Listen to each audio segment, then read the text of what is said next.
When I was younger, I was a camper at summer camp. I always looked up to certain counselors, and I remembered them, and I kept in touch with them, and they were a huge influence on who I've become.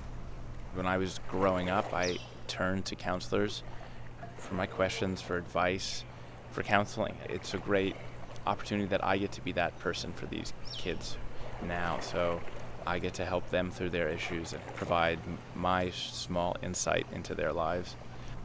I've definitely honed in on my skills living in close quarters with a whole bunch of other people, and it's a great learning opportunity for students. So I love that I can help them in their interpersonal communication and in learning to deal with people that you might not always get along with, but you have to live with, working together, pulling your weight, and having fun together. Life on a boat in the Caribbean tends to be a microcosm, that you tend to get lost in these very tiny little worlds where it's you and one other person working with a group of kids and you're sailing around.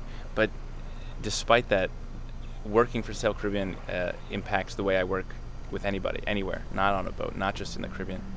And I've absolutely learned a greater sense of professionalism and pulling weight and rigor and accountability. I went from this last summer to work at an art museum. Holding a Picasso is nerve-wracking, but getting 12 kids dinghied ashore in a squall is tenfold. I found that after working in high-stress situations, I could do anything at this art museum. Nothing was going to be as hard as working 24 hours a day with kids could be. And so I think that I've definitely become a stronger employee in all respects, having done this.